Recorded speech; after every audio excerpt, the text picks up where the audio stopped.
Let us now pause and do some analysis.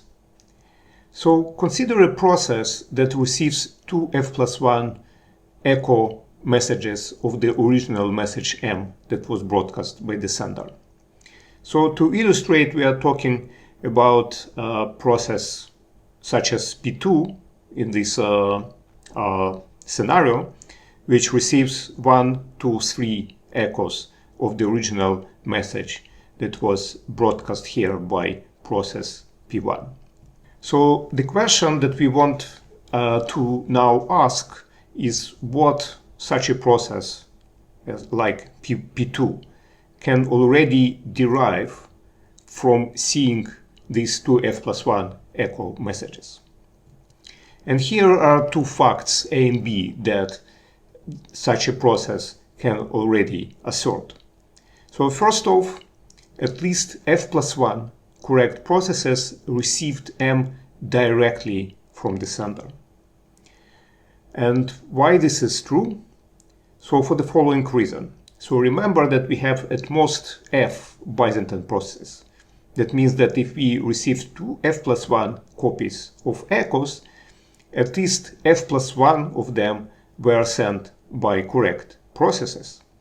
And the correct process can only broadcast echo after receiving the original broadcast of message M directly from the sender. Okay? And therefore, seeing these two f+1 echo messages is a confirmation that at least f+1 correct processes got this message M directly from the sender. Okay. So the second fact here is a bit more subtle, and it says that no other message M prime, which is different from M, can ever trigger two f+1 echoes. That means that no other correct process can possibly see two f+1 echoes for a different message M prime. Okay, M prime different from M. And why is that the case? The reason is that, as we said, any two sets of two f+1 processes intersect in a correct process. Okay? And so this correct process, which is in the intersection, can only echo a single message. And this is the one that it receives first from the sender. Right? So remember, the process can only echo a message after seeing a message from the sender for the first time. Okay? So now this second point, point B, is actually important. So let's see an example to make it more clear. So in this example, again, we have four processes P1 to P4, and the sender, which is process P1, is Byzantine. So in the initial broadcast phase, it equivocates and it sends two different messages to different processes. So it sends message M to itself and message M to P2, but to P3 it sends message M followed by a different message M prime, and to P4 it only sends message M prime. Now, at the echo phase, the following will happen. So P2 only sees message M directly received from the sender at the initial broadcast phase, and therefore it will echo M to everyone. Now process P3 sees two messages from the sender, message M and message M prime, but it will ignore message M prime because this is the second message it receives. It sees M first. So for that reason, it will only echo message M. Okay, so at this point, after these two echoes occurred, every process in the system will have two copies of echoes of message M. Now, what happens at process P4 is that P4 only sees message M prime from the sender, and this is the message it is going to echo to everyone. Now, let's see if it is possible at this point to actually create two processes that receive 3, which is 12 plus 1 in our case, echoes of two different messages, M and M prime, in this example.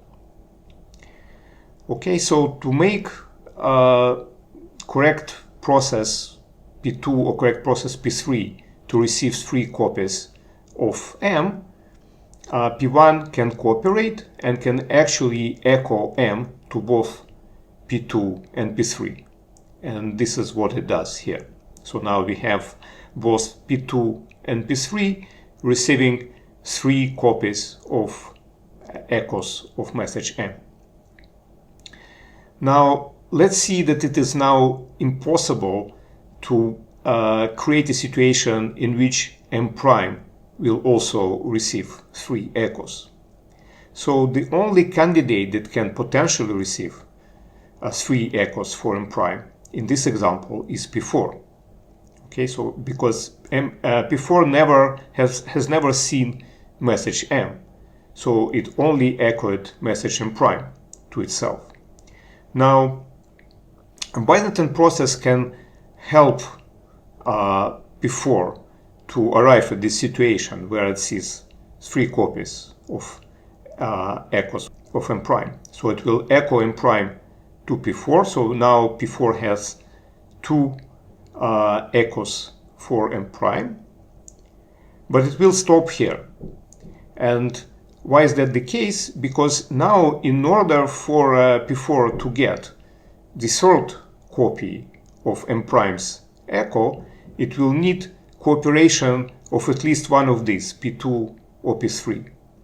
And this is exactly for the reason that there is one process in the intersection that needs to cooperate.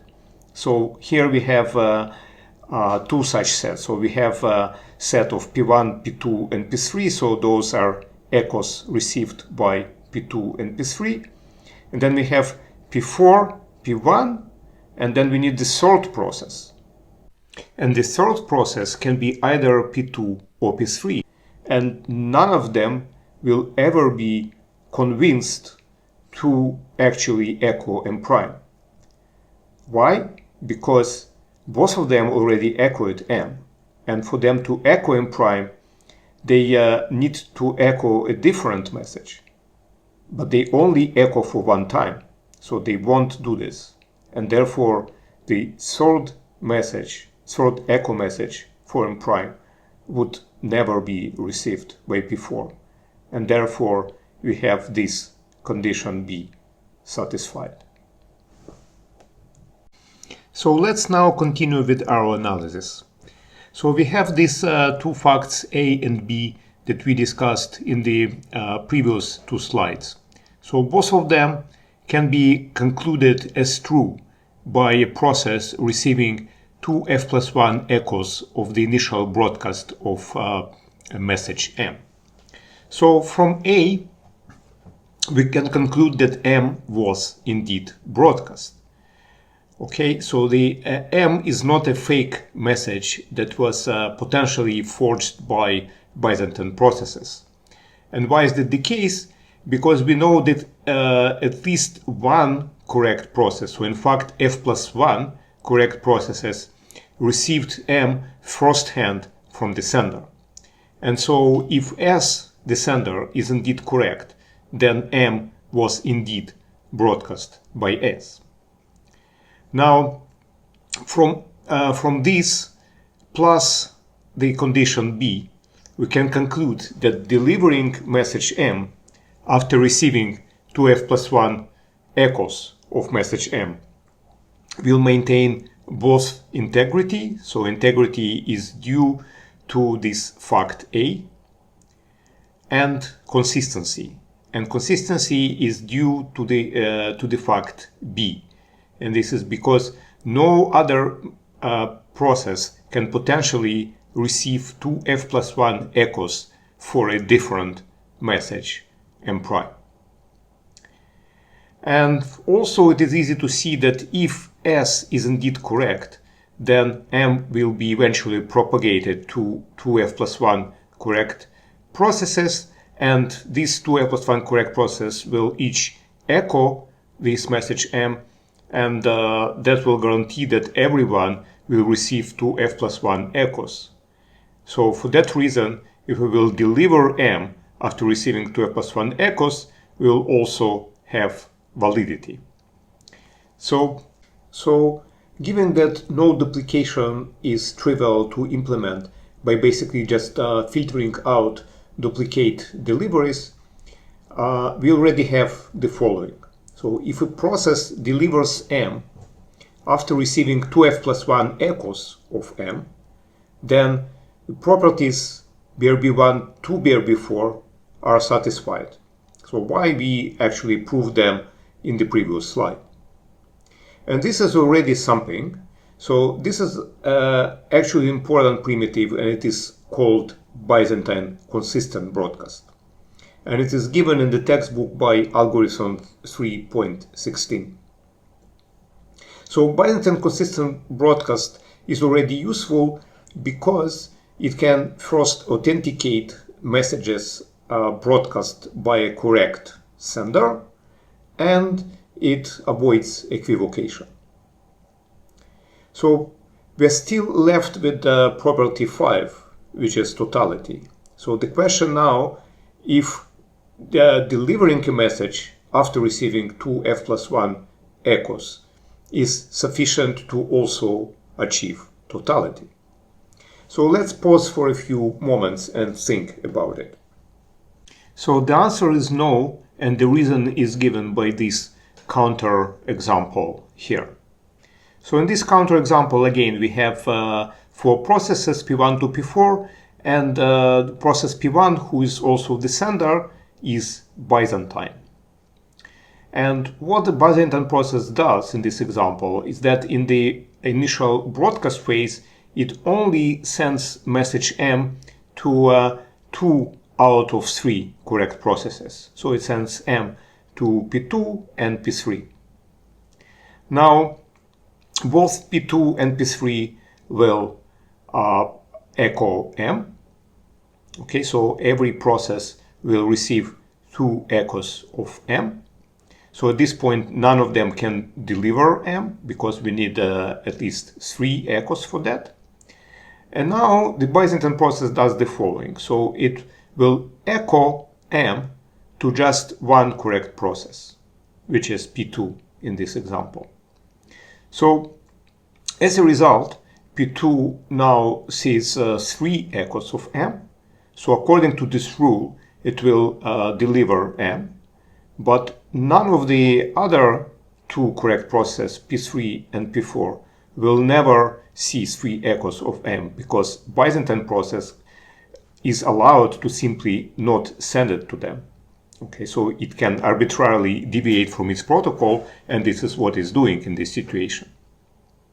Okay, so what we see here is that there is only one process, which is P2, which is going to deliver M, and the other 2 correct processes will never deliver M, and that violates totality, of course.